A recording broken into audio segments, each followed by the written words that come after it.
오늘은 오순절 후 세 번째 주일입니다. 이 시간 하나님께 경건한 마음으로 예배를 드리겠습니다.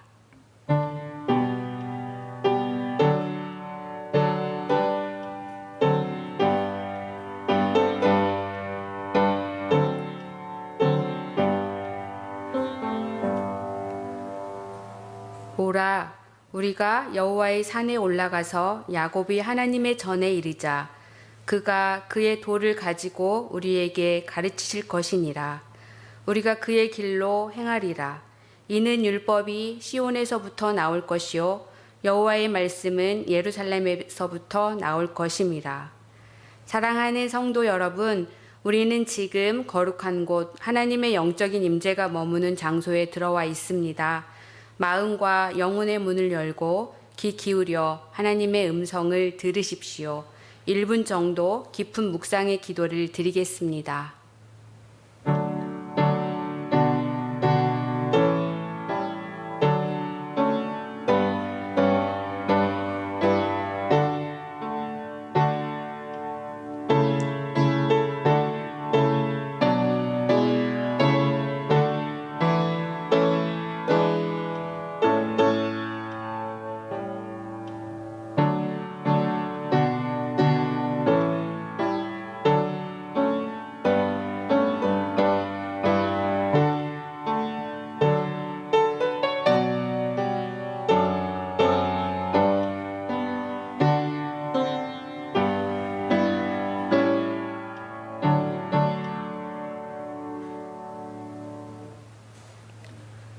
영원히 경배를 받으실 하나님, 한 해의 절반을 보내고 6월의 마지막 주일 예배를 드립니다.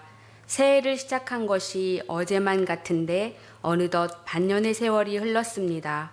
살같이 빠른 광음 속에서도 이 나라와 가정과 산업을 지켜주신 하나님의 크신 은혜를 생각하며 감사를 드립니다. 특별히 이번 주에는 우리 민족의 아픔인 6.25를 기억합니다. 다시는 이 땅에서 동족 상잔의 전쟁이 일어나지 않도록 평화를 주옵소서. 전쟁의 폐허 속에서 드렸던 선조들의 기도를 들으시고 오늘의 대한민국을 이루게 하신 하나님께 감사를 드리며 예수님의 이름으로 기원하옵나이다. 아멘. 모두 자리에서 일어나셔서 찬송가 29장 하나님께 부르시겠습니다.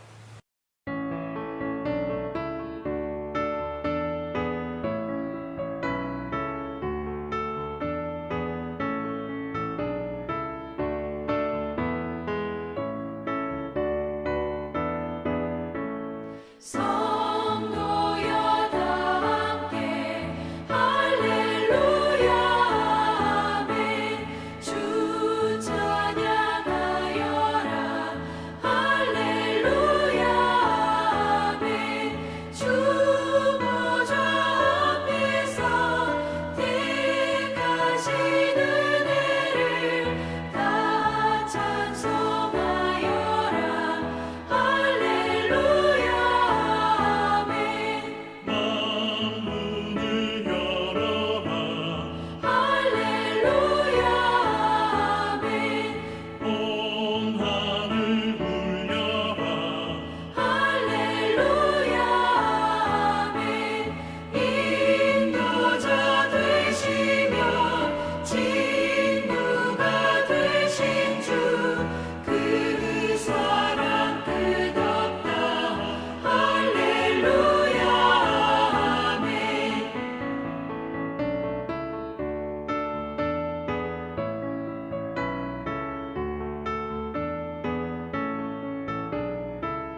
용서와 사랑과 긍휼의 하나님, 세상이 주는 두려움 속에, 경제적인 두려움 속에 사는 저희를 지켜주시고 보호해 주셔서 감사드립니다. 이렇게 예배를 드리고 기도하고 찬양하는 것은 은총의 사건임을 마음에 새기고 참회의 기도를 드립니다. 지금 우리 자신을 돌아보니 신앙으로 산다고 하지만 신앙의 눈으로 보지 않고 신앙의 귀로 듣지 않고 신앙의 손으로 행하지 않았습니다. 설교는 들었지만 말씀의 법칙으로 살기보다는 세상의 법칙으로 살았습니다. 기도는 했지만 하나님을 의지하기보다는 세상의 것을 더 의지하며 살았습니다. 찬송은 했지만 감사보다는 불평과 원망으로 살았습니다. 행함이 없었던 우리의 죄를 자백하오니 크신 사랑으로 용서하여 주옵소서. 이제는 실천하는 신앙으로 복된 인생 살게 하여 주옵소서. 지금은 하나님과 나만이 아는 은밀한 죄를 생각하며 우리 구주 예수 그리스도의 이름으로 묵묵히 참회의 기도를 계속하여 드립니다.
이제 그리스도 예수 안에 있는 자에게는 결코 정죄함이 없나니 이는 그리스도 예수 안에 있는 생명의 성령의 법이 죄와 사망의 법에서 너를 해방하였습니다. 아멘. 자리에 앉으셔서 교독문 25번을 교독하겠습니다. 너희 만민들아 손바닥을 치고 즐거운 소리로 하나님께 외칠지어다.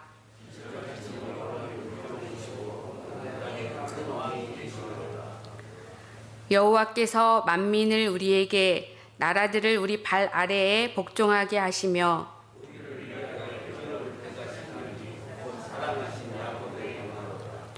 하나님께서 즐거운 함성 중에 올라가시며 여호와께서 나팔 소리 중에 올라가시도다.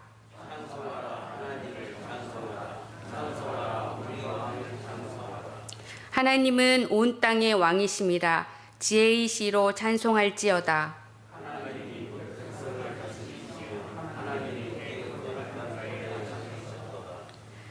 문 나라의 고관들이 모임이여 아브라함의 하나님의 백성이 되도다.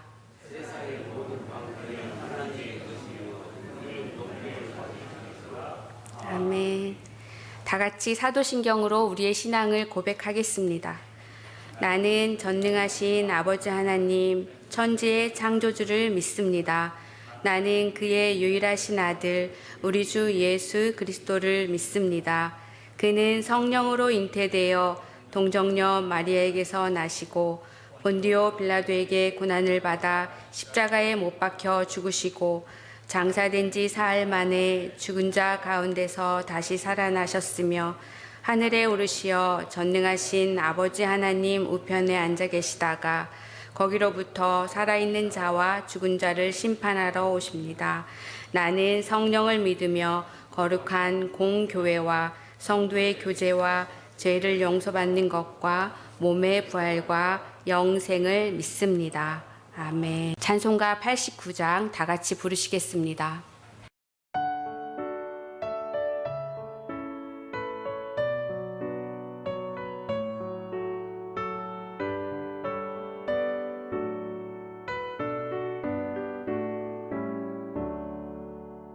샤론의 꽃 예수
샤론의 꽃 예수 모든 질병을 한이 없는 능력으로 고치사 고통하며 근심하는 자에게 그 신임과 성만 내려주소서. 예수 나의 주여 샤론의 꽃 나의 맘의 사랑으로 비소서. 샤론의 꽃 예수 길이 비소서. 주의 영광이 땅 위에 가득해 천하 만민 주님 앞에 엎드려 경배하며 영광 돌릴 때까지. 예수 나의 주여 샤론의 꽃 나의 맘의 사랑으로 비소서.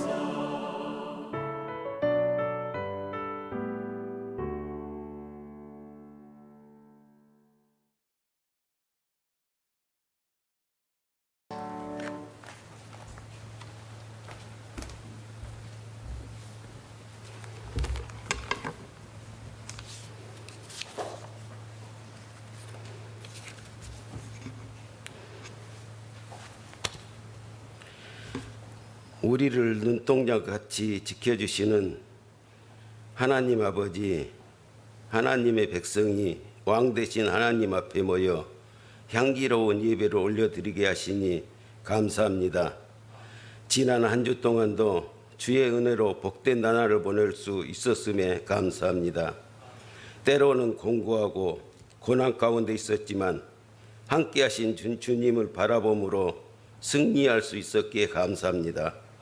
6월의 마지막은 우리 민족의 아픈 역사가 새겨져 있기에 우리의 마음이 무겁습니다.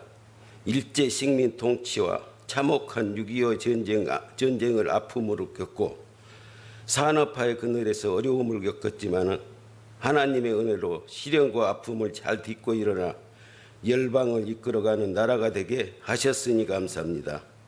그러나 지금은 코로나 전염병으로 성장과 부흥이 멈춘 한국교회를 불쌍히 여기시옵소서. 다시 한번 예배가 회복되게 하시고 기도가 회복되고 성령이 충만하게 회복되어 다시 한번 부흥이 일어나게 하옵소서. 이 시간 말씀 전하시는 목사님이 함께 하셔서 말씀 전하실 때에 권능의 말씀과 말씀 듣는 저희들 말씀 들을 때 하나님의 음성을 듣게 해주시고 한 주 동안 직장과 일터에서 믿음으로 승리하게 하시고 하나님의 말씀에 순종할 수 있도록 도와주시옵소서. 특별히 원치 않는 질병으로 고통 중에 있는 한우들을 위해 7월에 우리 주님이 찾아주셔서 위로하여 주시고 안수하시어 깨끗하게 치료하여 주시옵소서. 오늘도 교회를 위하고 예배를 위하여 보이지 않게 수고하신 모든 분들 위해 축복하여 주시옵소서. 언제나 우리의 든든한 방패가 되어주시는 거룩하신 예수님의 이름으로 기도하옵나이다. 아멘. 하늘에 계신 우리 아버지, 아버지의 이름을 거룩하게 하시며 아버지의 나라가 오게 하시며 아버지의 뜻이 하늘에서와 같이 땅에서도 이루어지게 하소서. 오늘 우리에게 일용할 양식을 주시고 우리가 우리에게 잘못한 사람을 용서해 준 것 같이 우리의 죄를 용서해 주시고 우리를 시험에 빠지지 않게 하시고 악에서 구하소서. 나라와 권능과 영광이 영원히 아버지의 것입니다. 아멘.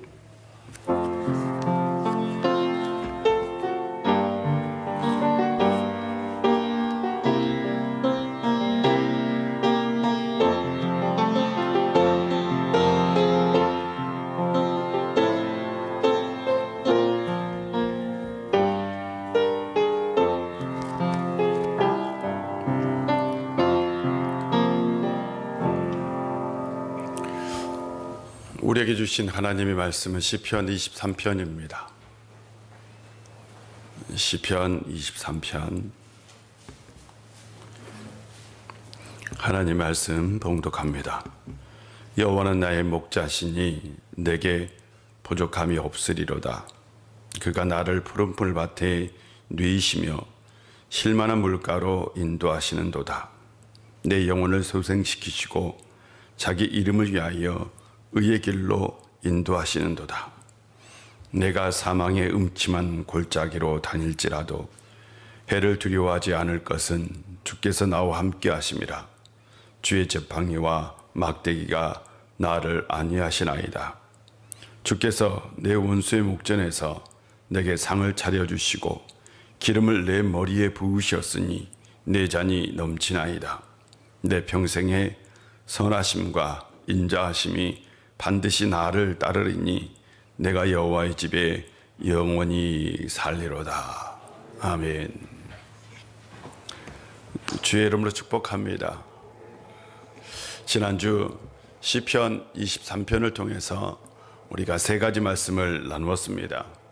첫째로 하나님께서 우리의 목자가 되시면 우리를 푸른 풀밭으로 쉴만한 물가로 인도하신다라는 말씀이었어요. 푸른 풀밭, 쉴만한 물가는 다른 것이 아니고 바로 우리의 인생의 길, 그 길로 인도해 주신다라는 거죠. 우리가 인생의 목적, 인생의 소명을 알고 살면 감사하고 기쁘고 행복하게 살아갈 겁니다. 둘째로 하나님께서 우리의 목자가 되시면 영혼을 소생시키신다라고 말씀을 나누었습니다. 우리에게 가장 중요한 건 영혼의 건강입니다. 우리 영혼이 새로운 힘을 얻는 것입니다. 모든 문제의 밑바탕에는 바로 영혼의 문제가 있습니다. 하나님께서 우리의 목자가 되시면 우리의 영혼이 강건해질 줄로 믿습니다. 셋째로 하나님께서 우리의 목자가 되시면 의의 길을 가게 됩니다. 의의 길은 누구나 갈 수 있는 길인데 그 길은 우리의 인생이 무너지지 않는 겁니다. 하나님께서 목자가 되시면 여러분의 인생 절대로 무너지지 않습니다. 늘 하나님을 인생의 목자로 모시고 사는 성도님들 되시기를 바랍니다. 향후 2년에서 3년 동안 우리는 경제적으로 어쩌면 매우 힘든 삶을 살지 모릅니다. 세계 경제가 스태그플레이션에 진입했습니다. 원래 경제가 호황이면 물가가 오릅니다. 물가가 올라갔다. 그것은 지금 경기가 좋다라는 뜻인데 스태그플레이션은 좀 다릅니다. 물가는 올라가는데 경기가 좋지 않는 걸 스태그플레이션이라고 합니다. 쉽게 말하면 예를 들어서 경기가 나빠. 내가 지금 수입이 줄었어요. 여러 가지 수입이 줄었어요. 그런데 주변에 있는 모든 물건값들이 다 올라가는 거예요. 그러면 삶에 이중고가 생기는 거죠. 그렇게 되면 사람들은 더욱더 허리끈을 졸라매고 지출을 줄입니다. 지출을 줄이면 경기는 나빠지고 경기가 나빠지면 수입은 더 줄어드는, 그래서 이게 바로 악순환의 반복이 될 가능성이 높습니다. 우리 정부는 지난주 주당 92시간까지 노동을 허용하려고 했었죠. 원래 우리는 주당 40시간까지 노동을 할 수 있고 12시간 연장 근무를 할 수 있고 재난이나 재해 같은 특별한 경우에는 정부의 허락에 따라 66시간까지 가능합니다. 주당 92시간 가능한 노동유연제를 경제부총리가 발표했다가 대통령이 몰랐다고 취소하는 해프닝도 있었습니다. 어쩌면 앞으로 경제가 어려우니 노동시간이라도 늘려서 가계의 수입을 올리자라는 의도일지도 모릅니다. 분명한 것은 법정 노동시간은 늘 것 같습니다. 그러면 가계 수입은 올라가겠죠. 어쩌면 앞으로 지금보다 더 일해야, 우리는 더 일해야 지금의 상태를 유지할지도 모릅니다. 우리의 삶은 사망의 음침한 골짜기를 걸어가는 것과 같이 될 수도 있습니다. 사망의 음침한 골짜기를 걸어갈 때에 우리 믿음의 사람은 어떻게 해야 할까요? 다윗은 이렇게 고백합니다. 내가 사망의 음침한 골짜기를 다닐지라도 해를 두려워하지 않을 것은 주께서 나와 함께 하심이라. 다윗에게 사망의 골짜기가 있었는데 그 사망의 골짜기는 무엇이었을까요? 그는 분명히 왕입니다. 그런데 왕에게 지금 사망의 골짜기가 있었다라고 얘기하죠. 다윗에게는 매우 잘생긴 아들이 하나 있었습니다. 그는 다른 아이들보다 총명하고 머리도 좋고 지혜로운 아들이었습니다. 사람들도 그를 잘 따르는 아들이었어요. 만약 왕위를 물려준다면 이 아들에게 물려오시고 싶을 정도로 아주 좀 잘생기고 또한 지혜도 있고 머리도 좋고 그리고 리더십도 있는 아들이었습니다. 그 아들이 바로 압살롬입니다. 그런데 이 압살롬에게 다말이라는 여동생이 있었어요. 바로 이 여동생의 일로 이복 형제를 살해하는 일이 생깁니다. 이 일로 다윗과 압살롬은 멀어지게 돼요. 압살롬은 어머니의 나라로 도망을 가요. 그래서 그곳에서 3년 동안 자숙의 시간을 보내고 에루살렘으로 돌아옵니다. 그러나 아버지는 이 압살롬을 찾지 않습니다. 그러자 압살롬은 아버지를 반역하기로 합니다. 그리고 그는 아버지가 왕이 되었던 헤브론으로 가서 사람들을 모아요. 사람들을 모으고 그들의 마음을 얻어서 그리고 에루살렘으로 진격을 합니다. 다윗은 준비를 못했었어요. 아들이 반역할 것이라는 생각도 하지 못했습니다. 손쓸 겨를이 없었어요. 그래서 그는 에루살렘을 비우기로 작정을 합니다. 에루살렘을 버리고 그는 바로 광야로 도망을 합니다. 바로 에루살렘 옆에는 바로 기드론 골짜기라는 그 골짜기가 있었어요. 바로 기드론 골짜기를 건널 때에 사람들이 막 울며 통곡하며 어떻게 이렇게 됐느냐고 따르는 사람들이 그렇게 울어요. 그날 틀림없이 다윗도 그 골짜기를 건너가면서 아마 울었을 겁니다. 나에게 어떻게 이런 일이라고. 그에게 그 기드론 골짜기는 사망의 골짜기고 죽음의 골짜기였던 겁니다. 아들이 반역하여 자신을 지금 죽이려고 합니다. 그래서 어쩔 수 없이 에루살렘을 내주었습니다. 실은 신하들은 왕에게 우리가 대항하자, 싸우자라고 얘기를 했어요. 그러나 다윗은 아들과 싸움이 싫었어요. 전쟁하는 게 싫었어요. 그래서 그는 에루살렘을 내주었던 겁니다. 다윗에게 그 기드론 골짜기는 사망의 골짜기, 죽음의 골짜기였던 거죠. 왕이 되면 좀 편안한 삶을 살아야 돼요. 그렇지 않습니까? 다윗은 왕이 되기까지 굉장히 어려운 삶을 살았습니다. 그러나 왕이 되었어도 그의 인생에는 참 고난의 연속이었습니다. 계속해서 다른 나라와 전쟁이 있었을 뿐만 아니라 어머니가 다른 아들들이 자주 문제를 일으켰던 겁니다. 그의 인생을 돌아보면 그의 인생에는 수많은 사망의 골짜기가 있었습니다. 다윗은 그런데 이렇게 고백합니다. 사망의 골짜기를 다닐지라도 해를 두려워하지 않는다 라고 고백합니다. 다윗은 죽음의 골짜기에 서 있다 할지라도 자신은 두려움이 없다 라고 고백하죠.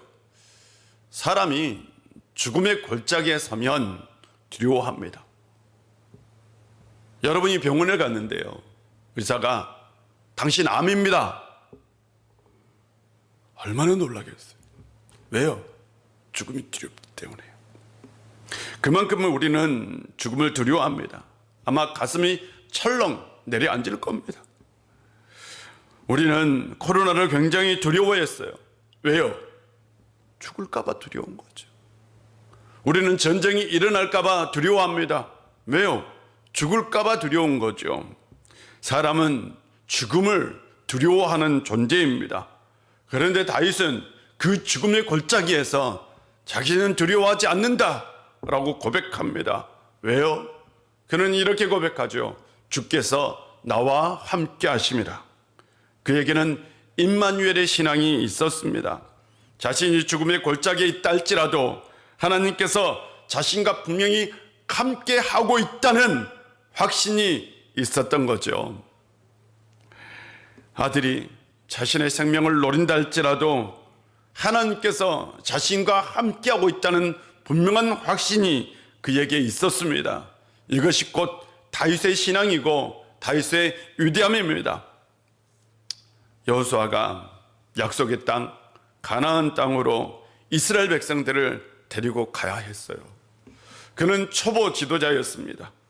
초보 지도자가 그 많은 사람들을 데리고 약속의 땅 가나안으로 들어가는 건 굉장히 두려운 일이었어요.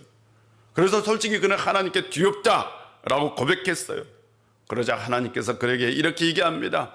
두려워하지 말라. 내가 너와 함께 하리라 라고 말씀해 주셨어요. 여호수아는 초보 지도자였지만 하나님께서 함께 해주신다는 그 말씀을 의지해서 가나안 땅으로 들어갔어요. 그런데 가나안 땅에서 첫 번째 만난 성이 여리고성입니다. 여리고성은 이중 격벽으로 된 굉장히 두터운 성입니다.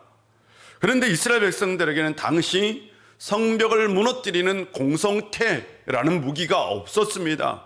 하물며 이스라엘 백성들에게는 칼과 창이라는 변변한 무기도 없었어요. 그들은 군사들도 아닙니다. 그런데 그 여리고성을 함락시켰어요. 하나님께서 함께 해주셨고 여리고성을 함락시킬 때에 그냥 이 여호수아는 하나님을 믿고 나갔던 겁니다. 뿐만 아니라 여호수아는 약속의 땅 가나안 땅을 점령합니다. 왜요? 하나님께서 함께 해준다는 확신이 있었기 때문입니다. 이스라엘 백성들과 여호수아가 가나안 땅에 들어갈 수 있었던 건 바로 임마누엘의 신앙입니다. 하나님은 지금도 우리가 어떤 길을 걸어가든 어떤 환경에 처해 있든 하나님은 아십니다. 그때 우리에게 말씀하십니다. 두려워 말라. 내가 너와 함께 하리라. 이 말씀을 믿으시기를 바랍니다. 하나님께서요, 우리에게 이렇게 말씀하시지 않습니다. 내가 너의 문제를 해결했다. 이제 평안히 가라. 내가 너의 인생에 있는 장애물을 없앴다.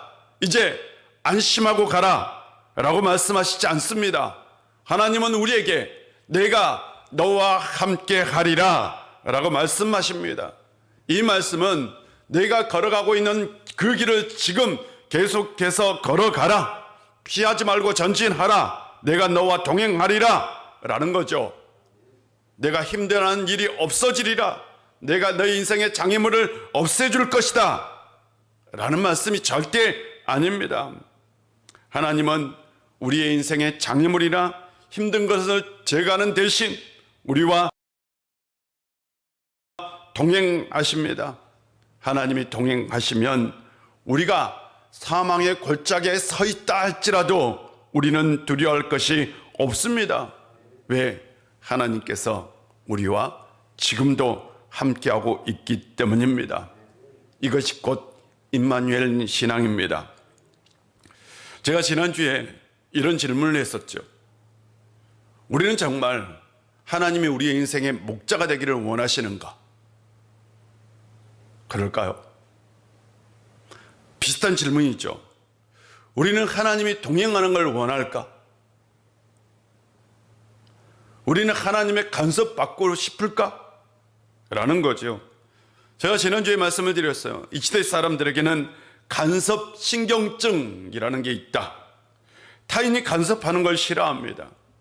어려서부터 간섭을 받고 살아서 독립하는 순간 우리는 완벽한 개인으로 살려고 합니다. 신앙생활도 마찬가지죠. 그래서 이 시대에는 가난한 성도가 많습니다. 가난한 성도는 자기가 기독교인이라고는 말은 하지만 교회를 나가지 않는 사람을 가난한 성도라고 지칭을 합니다. 특별히 젊은 세대에게 많이 나타나는 현상입니다. 부모와 함께 살 때까지는 부모의 강요에 의해서 교회를 억지로 다녔어요. 그런데 독립하고 나니까 너무나 좋은 거예요. 신앙의 자유를 얻는 거죠. 그 순간 신앙이 선택이 되어버려요. 교회 나가는 것도 선택이 되어버려요. 그래서 교회가 멀어지는 거죠. 대부분 부모의 강요에 의해서 교회를 나갔던 친구들에게 나타나는 현상입니다. 이 친구들이 정말 신앙이 좋은지 좋지 않는지를 볼 수 있는 유일한 방법은 부모와 떨어져 보는 거예요. 부모와 떨어져서 신앙생활을 한다면 그 친구는 신앙이 좋은 거예요. 그러나 부모와 떨어졌는데 만약 교회를 나가지 않는다, 그 친구는 부모에 의해서 교회를 다녔던 겁니다. 이 지역에는요, 가난한 성도가 생각보다 많아요. 우리는 그들을 위해서 사역해야 합니다. 분명한 건 이 시대의 사람들은 하나님의 간섭받기를 싫어한다 라는 거죠. 간섭 신경증을 지니고 사는 사람들, 하나님과 동행하는 걸 원할까요? 저는 그들은 하나님과 동행하는 건 원치 않는다라고 생각합니다. 하나님의 말씀을 어쩌면 부모의 잔소리처럼 여길 수 있어요. 왜냐하면 부모의 이미지가 하나님의 이미지이기도 합니다. 그래서 하나님의 말씀은 부모의 잔소리죠. 사람들은 하나님과 동행하기보다는 인생의 장애물이 사라지기를 원합니다. 우리가 가진 신앙은 임마누엘 신앙보다는 문제가 해결되는 신앙이죠. 우리가 믿는 하나님은 임마누엘 하나님이 아니라 문제를 해결해 주는 하나님인 거죠. 그러나 진짜 신앙은 임마누엘 신앙입니다. 여러분, 이 신앙을 가지고 신앙생활 할 수 있는 성도님들 되시기를 바랍니다. 임마누엘 신앙의 핵심은 하나님이 누구인지를 경험하는 거예요. 하나님이 어떤 분인지를 경험하는 거죠. 하나님이 누구인지 알면 하나님과 동행하는 것을 선택하게 됩니다. 다윗은 문제 해결보다는 하나님과의 동행을 선택했습니다. 왜 그럴까요?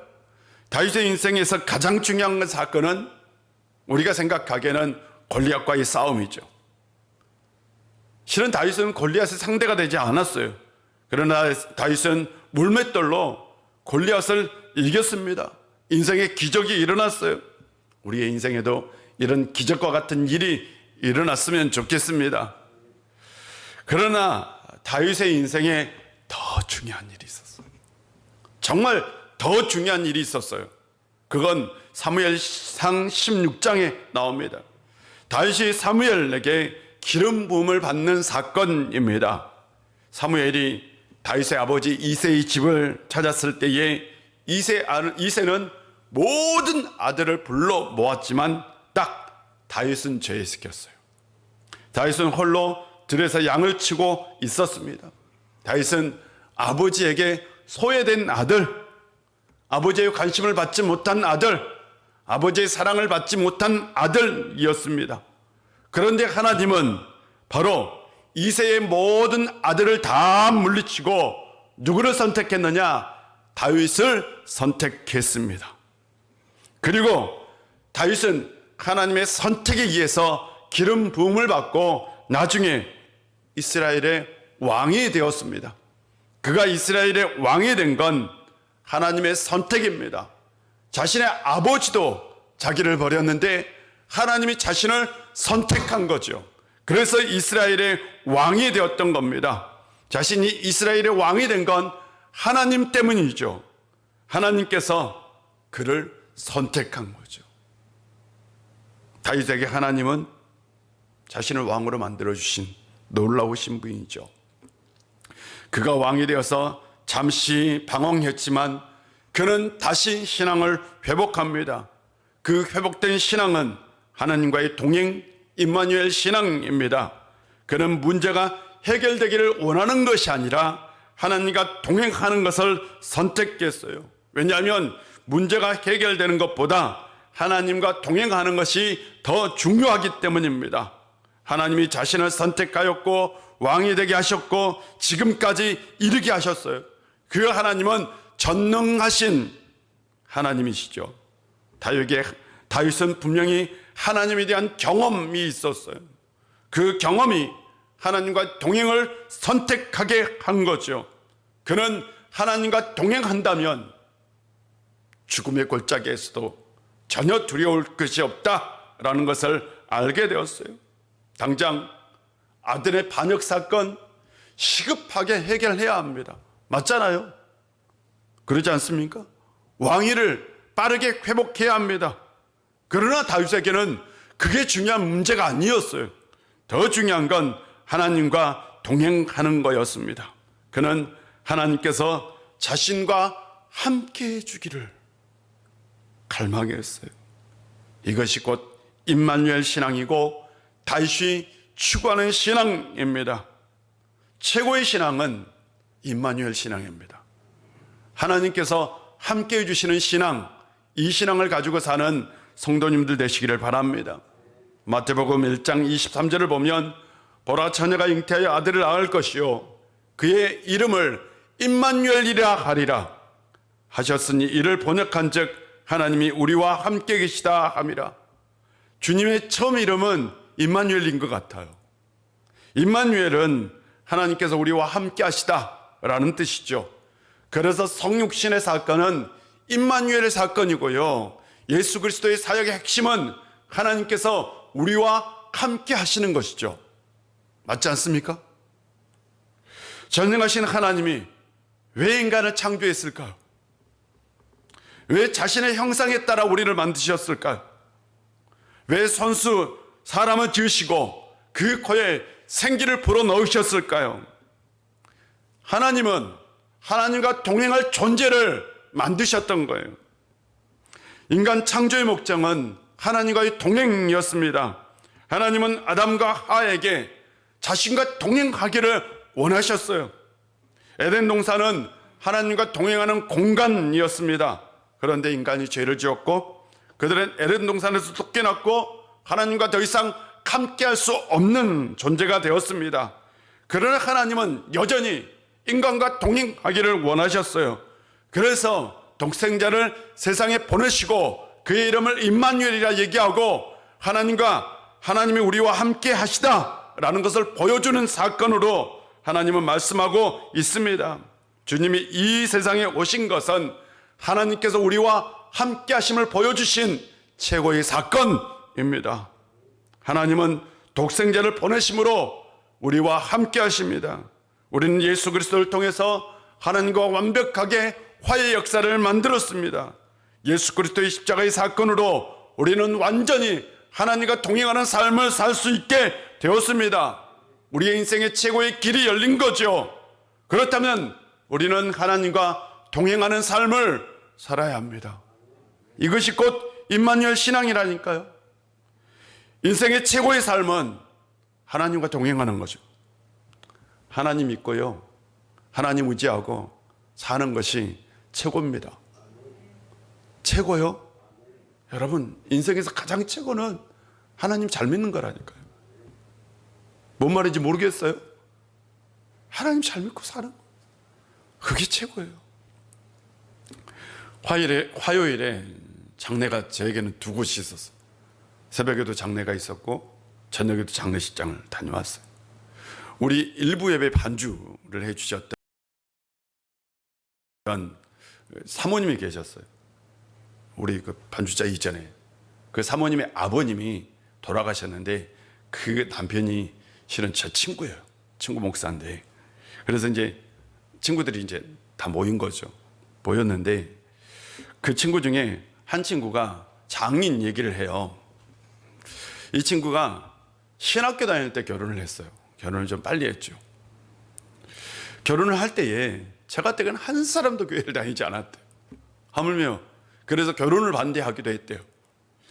이 결혼할 때에 이 처가댁은 모두가 다 불교 신자. 절에 왜요? 귀화장에다가 이름 써놓고 그런 집 아시죠? 몰라요? 불교 신자들 그러잖아요. 우리 기아 올리고 뭐 이런 집이었대요. 친구가 생각하기를 내가 다른 사람은 다 전도돼도 우리 장인은 전도할 수 없다.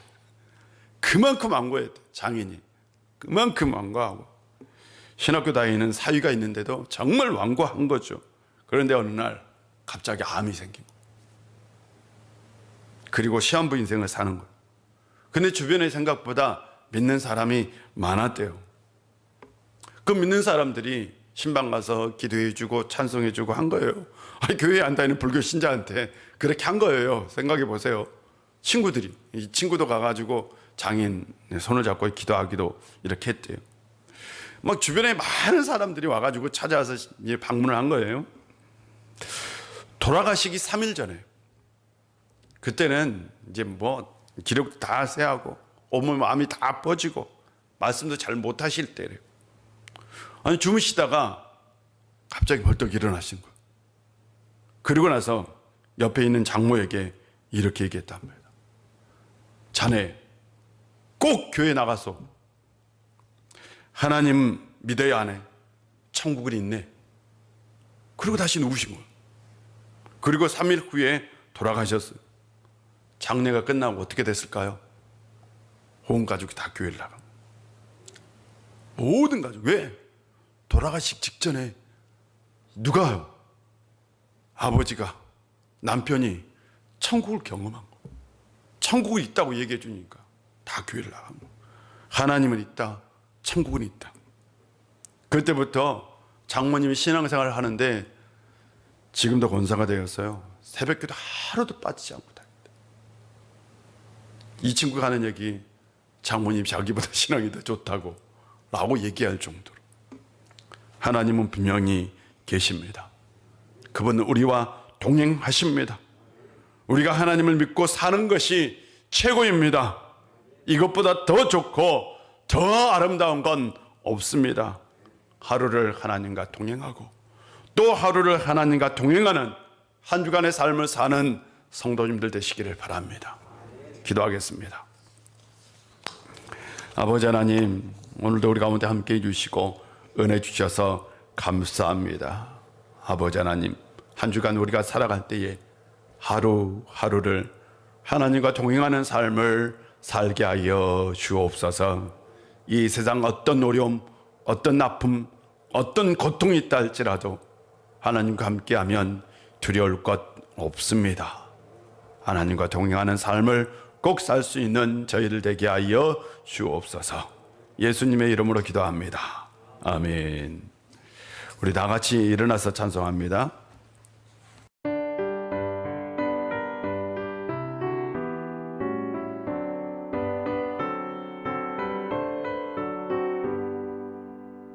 주는 나를 기르시는 목자요, 나는 주님의 귀한 어린 양.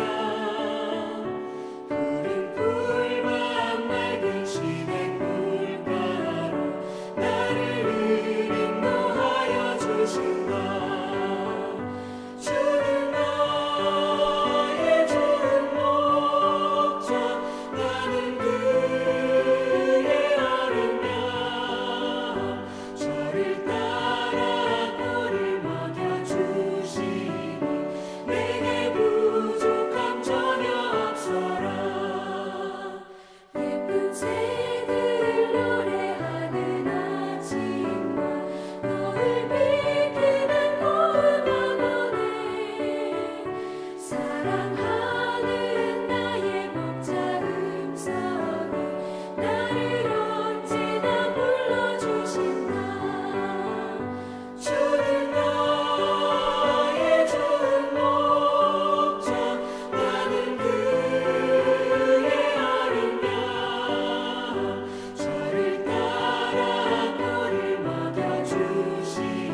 윤은정 성도님, 우리 박경 집사님, 김경희 권사님, 정정숙 집사님 문명으로 감사함을 드렸습니다. 기도합니다. 하나님 아버지 감사합니다. 한 주간 우리와 함께 해주시고 지켜주시고 보호해 주셔서 참으로 감사합니다. 그 감사가 커서 이 시간 주님 앞에 나올 때에 빈손으로 나오지 아니하고 정성껏 예물을 준비하여 가지고 나왔습니다. 드리는 손길 하나님께서 한 사람 다 기억하여 주시고 하늘의 신령한 복으로 땅의 기름진 복으로 채워 주시옵소서. 우리가 하나님의 것을 구별하여 11조 헌금을 감사의 마음을 담아 감사 헌금을 교회의 비전이 이루어지기를 소망하면서 비전 헌금을 땅끝까지 복음이 전해지기를 소망하면서 선교 헌금을 기타 여러 가지 우리가 예물을 주님 앞에 드렸사오니 이 모든 예물들이 다 목적에 맞게 사용되게 하여 주시옵시고 우리가 하나님께 넉넉하게 드리고도 남음이 있는 인생 되게 하여 주시옵소서. 한 주간 이 세상에서 살아갈 때에 이 세상 힘들고 고단한 삶이지만 하나님께서 함께 해주시면 기쁨과 감사와 은총이 넘쳐날 줄 믿습니다. 아버지 하나님, 하나님의 그 은혜로 우리를 이끌어 주시고 우리가 한 주간 형통하고 복된 삶 살게 하여 주옵소서. 예수님의 이름으로 기도합니다. 아멘.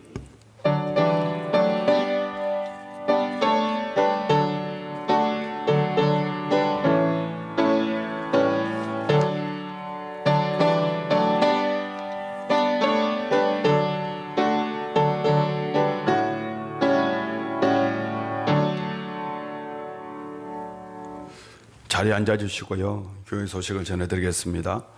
어제 교회 총서가 있었어요. 어제 굉장히 많은 분들이 나와주셨어요. 그래서 총서를 했는데 정말 제가 3번째 버렸는데 교회에 와서 3번째예요. 제가 버린 게 총서가 3번째인데 와 진짜 많더라고요. 버릴 게 왜 그리 많은지 나오고 또 나오고 나오고 또 나오고 참 어제 총서해 주신 분들 참 감사드립니다. 당의 안수 집사회가 3부 예배 후에 있겠습니다. 교사 수련회는 다음 주에 있습니다. 우리 교사들 많이 참석해 주시고요. 구역 연합 예배를 한번 드리려고 합니다. 아직 남아 있는데 7월 마지막 주에 꼭 구역 예배 연합 예배 드리겠습니다. 부교육장 청병을 위해서 기도해 주시고 나머지 광고는 주보를 참고해 주시면 되겠습니다. 우리 다 같이 일어나셔서 우리는 오직에서 오직 믿음으로 살아야 합니다. 우리는 오직에서 오직 믿음으로 살아야 합니다. 아멘.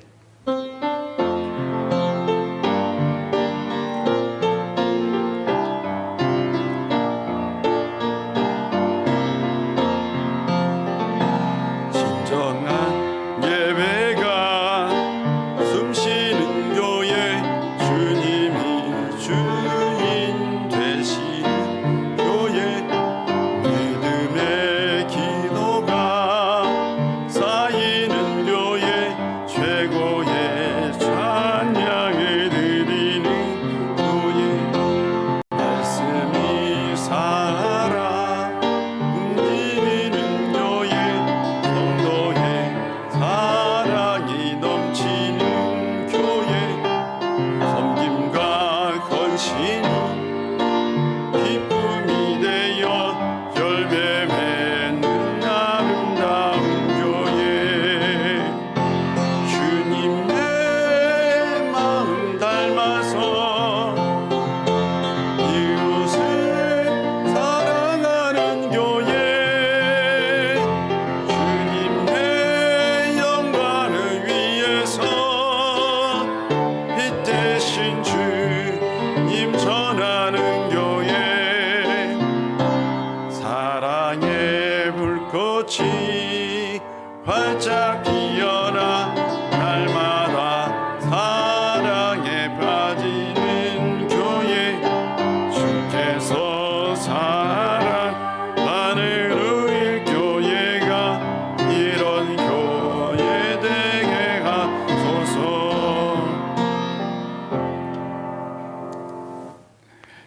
임마누엘으로 이 땅에 오신 우리 구주 예수 그리스도의 놀라우신 은혜와 우리 아버지 하나님의 크신 사랑과 성령님의 함께 하심의 역사가 하나님과 늘 동행하며 하루하루를 하나님과 함께 하며 살기를 원하는 우리 우일의 모든 권속들과 그들의 삶의 터전과 이 나라와 이 민족 위에 온 백성 위에 이제부터 영원히 함께 하시기를 간절히 축원하옵나이다.